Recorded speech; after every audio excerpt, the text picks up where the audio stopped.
Bueno, buenos días y bienvenidos a estas jornadas de ATBC. A mí me toca hoy eh, dar una mirada al ecosistema TIC en este contexto.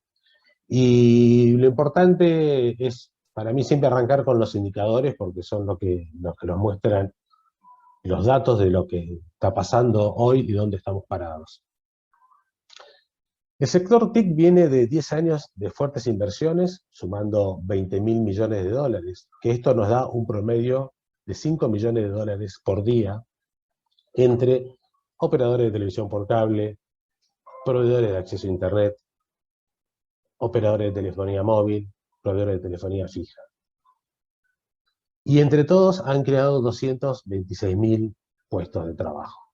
Y tomando una participación del PBI del 2,7%. Ahora, si vamos específicamente a los indicadores en accesos, en estos 4 servicios tenemos los móviles con casi 55 millones de líneas y con una penetración de más del 120%, digamos, estabilizado, maduro, sin mucho margen para más crecimiento, por lo menos en términos de nuevos usuarios. Por otro lado tenemos la banda ancha, el acceso a Internet, que tiene, digamos, niveles muy parecidos a la televisión paga, lo que les da en ambos casos una penetración de alrededor del 70% de los hogares, pero con una diferencia: la televisión paga está en un periodo de menor crecimiento, ya de mucha madurez, y en medio de un cambio bastante profundo con lo que es el impacto de los servicios de streaming, de OTT, por lo cual está en una situación particular. Y la telefonía fija, que viene ya en franco retroceso por ser una tecnología que ha sido totalmente desplazada, hoy tiene una penetración de poco más del 50% en los hogares. Entonces, si vemos lo que pasa con el acceso a Internet, que es un poco la vedette de la industria, bueno, vemos que ha venido creciendo constantemente en los últimos años a un promedio anual del 6,4% desde el 2014 a 2020, con algún pequeño altibajo, pero realmente con una tendencia a crecimiento constante.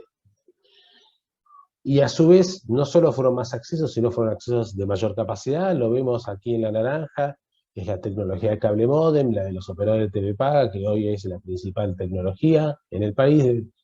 Y vemos también cómo a partir de 2017 y 2018 tenemos un gran crecimiento de la fibra óptica, en simultáneo a la caída de la DSL.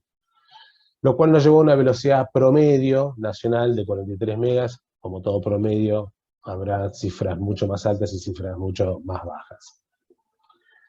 Y cuando vemos hoy cómo están distribuidas las tecnologías, tenemos que más de la mitad son tecnologías de cable módem, de los operadores de televisión paga, el ADSL es un cuarto y en retroceso, y la fibra óptica en tercer lugar. Y si vemos el crecimiento en los últimos 3 años, vemos ahí claramente la ADSL retrocediendo, el cable módem acompañando, creciendo un poco por encima, digamos, de lo normal, el inalámbrico creciendo un poco más, llegando a zonas más alejadas, y la fibra óptica creciendo a unas tasas altísimas del 238%. Y acá es importante ver que estas infraestructuras no solo son, bueno, sí son básicas para todos y para todo tipo de actividad, pero hay actividades para las cuales es fundamental, y una de estas es los servicios basados en el conocimiento. Porque la tecnología vino a romper con una tradición de los libros de economía que decían que los servicios no se exportaban. Y como la tecnología de las comunicaciones mató a la distancia, ahora sí se pueden dar servicios a la distancia. Y hoy tenemos muchas empresas argentinas dando servicios empresariales, informáticos, de las industrias creativas, de la salud y otro tipo. A tal punto que hoy las exportaciones de las empresas de servicios basados en el conocimiento representan el 8% del total de las exportaciones de Argentina, sumando más de 6.000 millones de dólares y generando empleo para más de 400.000 personas.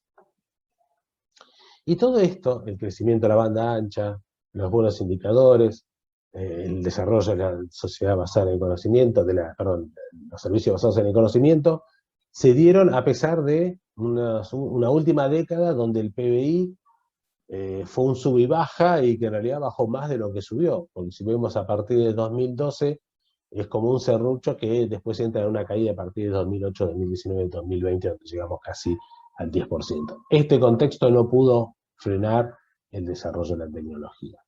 Y por supuesto que a esto hay que sumarle la pandemia, ¿no?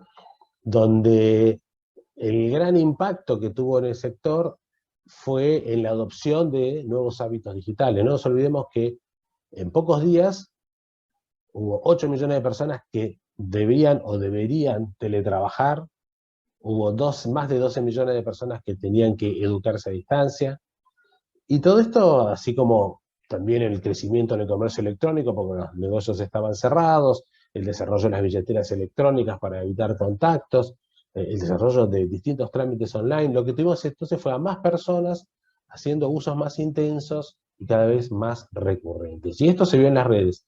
En los primeros 60 días tuvimos un aumento del ancho de banda de subida, de bajada un 50% mayor, y el de subida, gracias a los Zoom, las videollamadas y un montón de otras actividades, la subida de los videos a las redes, del 230%. En el caso de los móviles, los datos subieron un poco, pero se vieron compensados por el offloading en el Wi-Fi. La voz creció un 70%.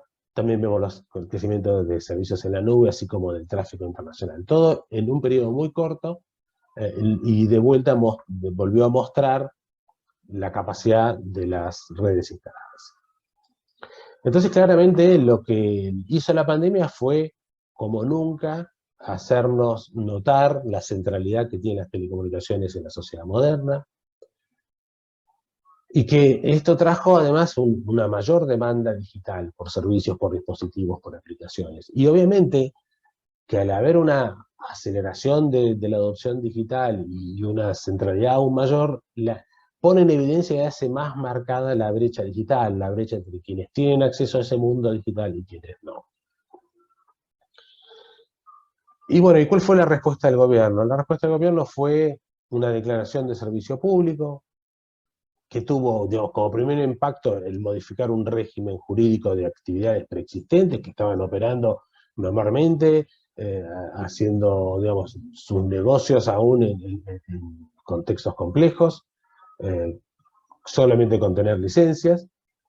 En algunos casos, y en otros sí había otros compromisos. El DNU propone una competencia, pero no da libertad de precios, porque los precios se actualizan en base a lo que establece el ENACOM, y las actualizaciones son por debajo de la inflación. Y a su vez se agregó una prestación básica universal muy abarcativa y que no contempla las distintas realidades de los distintos operadores en distintos lugares del país. Con lo cual, en realidad, la declaración de servicio público terminó siendo una declaración de un subsidio a la demanda financiado por los operadores. Evidentemente, si este es el concepto, parte de ese subsidio se lo va a restar a las inversiones, que es algo que se puede empezar a ver. Pero para ver la evolución de los precios, aquí en azul y a la izquierda tenemos lo que fue la inflación desde el DNU en agosto del año pasado, y fue del 51%, 51,4%.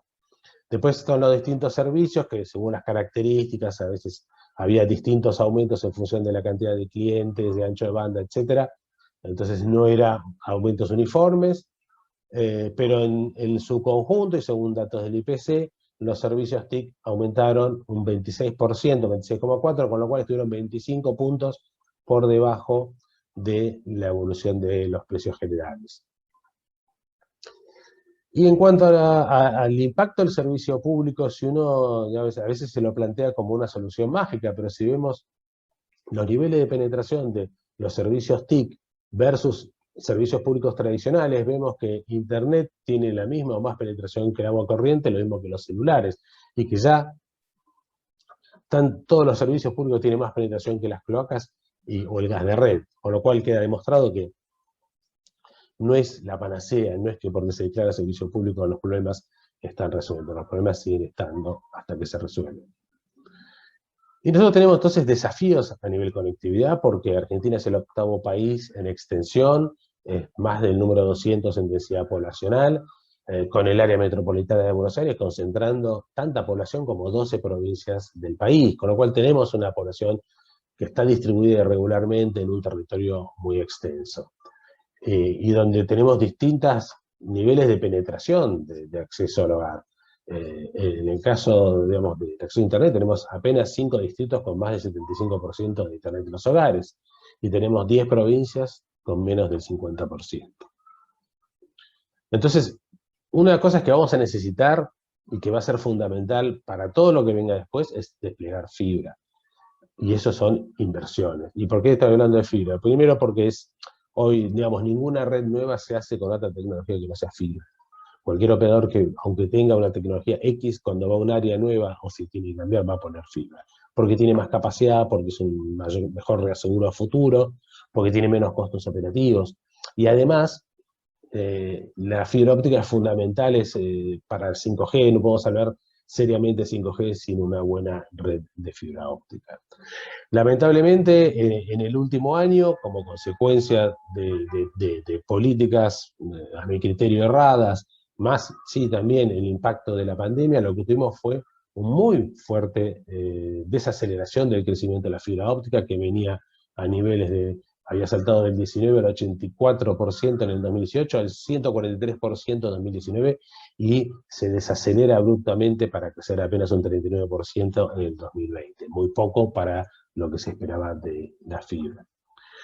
Entonces, ¿qué es lo que hay que hacer? Hay que fomentar las inversiones, y esto implica reducir costos de despliegue de las redes, o sea, homogeneizando requisitos en los distintos municipios para la instalación de postes, para la instalación de antenas, e incentivar a quienes respeten esos requisitos, ya sea con incentivos para los municipios que los acepten, así como también para las empresas que acepten compartir su infraestructura, sean de telecomunicaciones o no. Obviamente eliminar la regulación de precios, ya que la competencia es la que propicia los precios más adecuados, y así también como los productos. Por otra parte, hay que reducir costos al consumidor y a las empresas, hay que moderar la avidez recaudadora, digamos, hay que tener presente que el espectro es parte de la inversión de una red inalámbrica, sea fija o sea móvil, pero también hay que disminuir la carga fiscal en los servicios. Los servicios TIC tienen entre 18 y 34% de precio adicional por la intervención del Estado, donde entonces se puede contemplar una reducción de los servicios, del IVA a los servicios por su condición de esenciales, o en algunos casos también, como hay, eliminar los impuestos internos, ¿no?, que originalmente eran impuestos a los bienes suntuarios. Y acá en este gráfico vemos, digamos, en azul lo que es el costo del operador, y todo lo demás que son los costos que genera el Estado con impuestos y tasas. Entonces, en conclusión, y para ir cerrando, lo que tenemos es una industria TIC que tuvo un muy buen desempeño, operando como un servicio en competencia, aún en situaciones macroeconómicas adversas, donde las últimas intervenciones regulatorias atentaron contra el proceso de desarrollo en lugar de incentivarlo, y vemos así estos trastabillares como pasa con la fibra óptica, y que es importante la participación del Estado, pero generando las condiciones que propicien las inversiones que hacen falta, y que son muchísimas, y que no se puede suplir con apenas el 1% del servicio universal. Pero atención, y para esto ir cerrando, hay que tener presente que el contexto político y el contexto macroeconómico, o sea, el PBI, inflación, desocupación, etc., esto juega siempre, y que las telecomunicaciones no se desarrollan en una burbuja. Les agradezco su atención y que tengan muy buen día.